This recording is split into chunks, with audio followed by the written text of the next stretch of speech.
I became a priest because I believe in the church and I don't want the church to die, because I believe in the power of prayer, the power of the spoken word, and because I believe in Christianity.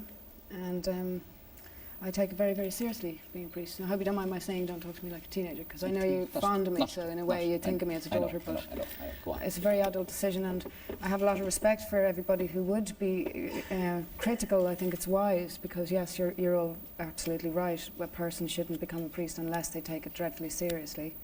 And I thank everyone for their criticism, for want of a better word, because I'm someone who responds well to teachers who will be tough, and I take this as teaching. And it's true, it's been said that people will know me by my fruits, and I wouldn't expect anyone to trust me without getting to see my fruits, but when you see my fruits, you'll see how nourishing and beautiful they are. Okay? Why are you associated with Bishop Cox? Well, I like Bishop Cox a lot. He is as innocent as a lamb, but as wise as a serpent, and I identify with that. Okay, people call him a rebel, but the thing is that why he's called a rebel is because the church got rid of the Latin Tridentine Mass, as you know, although people really liked it a lot. But those priests who continue to say the Latin Mass are not accepted as such by the church. So he's thought of as being this rebel, to the extent that he wasn't even allowed to go to his own mother's funeral because he says the Latin Mass, even though every politician in the town could go. Poor Michael couldn't go, you know. So he actually is a very innocent man. He's a very honest and true priest, and you know, a servant of God in the form of truth. And any suggestion that was made by Buckley, who I really admire and love and respect as a matter of interest, that any type of simony took place is absolutely not so. Okay, I'll come to you in a minute, but do you believe that you are a validly and lawfully ordained I priest? have been ordained twice as a priest. I took the step of taking back the charitable donation that I made, and the also 150,000, and also being ordained again, so that there wouldn't be any shadow of simony. I consider myself to be a twice ordained priest, as I was called by God to be. Well, you may be valid, but you're unlawful.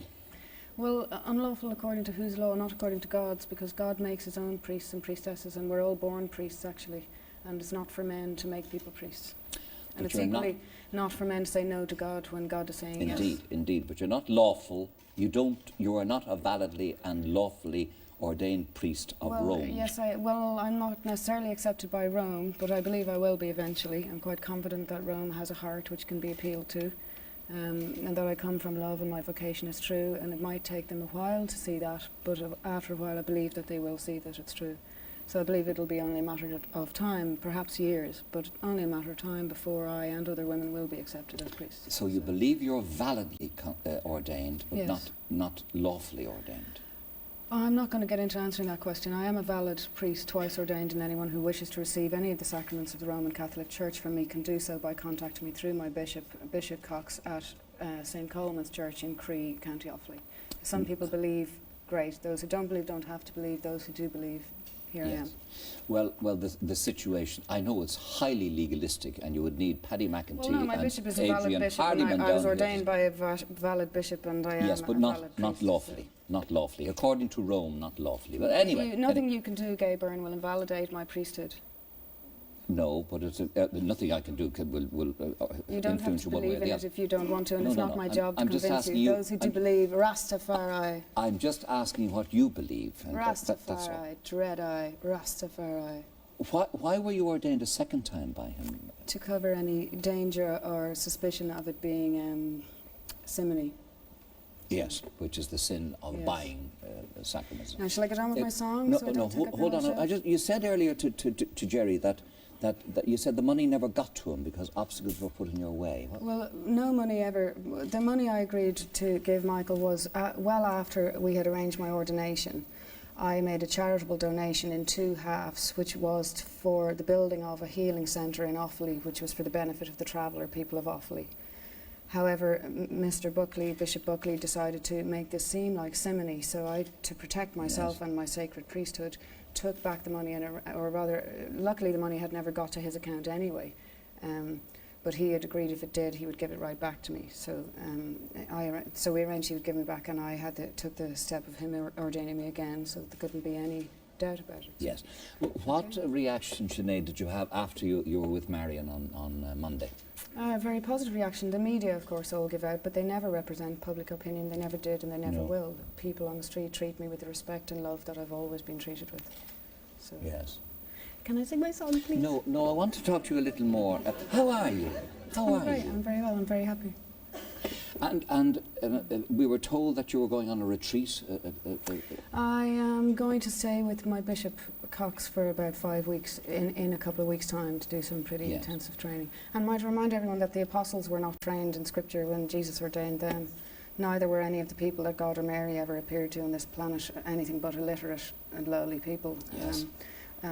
Also, for all of the scriptures that a person might have learned, that doesn't make them a priest. What makes a person a true priest is their ability to get on the streets and roll up their sleeves and get dirty and get down and speak to people and be a friend and a mother to them. So I'm very good at learning incidentally as well, and my heart is in it, so I will learn all the liturgy and all the scriptures and everything else, just as the apostles had to when Jesus ordained them. Have you said Mass yet? I have said about 5 Masses. In Latin or? Mixture of Latin and English. Mixture I've of said both. Some in completely Latin, some in English, some with a good mixture of Latin and Yes. And are you suggesting to me now you're going to stop performing? No, not at all. No. What I call my Holy Trinity is I am a mother, I am a singer, and I'm a priest. These things are equally sacred to me. That's my Holy Trinity, and I will be true to this. So you will presumably say Mass regularly, but you'll go on performing as Sinead O'Connor. Yeah. And will you wear the garb, or will you go back to wearing your lovely No, I dresses? wear this forever now. I'm going to auction all my clothes off for charity. I'm setting up a charity which will hopefully fund, as well as my singing career, my healing centre at Lourdes, which I'm going to build so that the traveller people can come to Lourdes to have holidays that they wouldn't otherwise get. Or any people at my discretion that I feel could benefit from a trip to Lourdes. So I'm going to set up a charity to fund that, as well as funding it with my own career. But first thing I'm going to do is auction off all my clothes and makeup for that. And did I read somewhere that you said you were going to be celibate? Well, I'm contemplating taking the celibacy vow, but my boyfriend has asked me, my bishop, or one of my bishops, Buckley, who incidentally I adore and love, and we challenge each other intellectually, so we actually get on very well. But he advised me to pray about it, which I think is very wise. And my boyfriend has asked me, would I mind praying about it for about 25 years? So I'm going to think about it. It's something I want to think about and pray about and take very seriously. And is your boyfriend in favour of this move? Yes, very much so. Anybody that knows me and loves me knows how much sense this makes and how true my calling is, and how all women who are called by God have a right to say yes to God. So I see.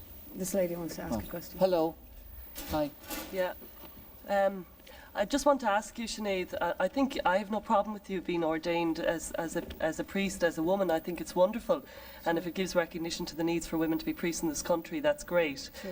But what I don't know much or anything about the Tridentine Church, but I have an idea that it's probably very conservative, the old Latin Church, and that worries me because that's very patriarchal. Yeah, and I have a problem with that. Well, Bishop Cox particularly was extremely conservative, is extremely conservative, and was absolutely adamantly against women priests for a long Well, time. that's what I wonder I'm about. glad you asked that question, because what I think is a beautiful symbolism happening here is that this is the old traditionalists holding hands with the funky new people, and the funky new people holding hands with the old traditionalists, because you cannot have one without the other.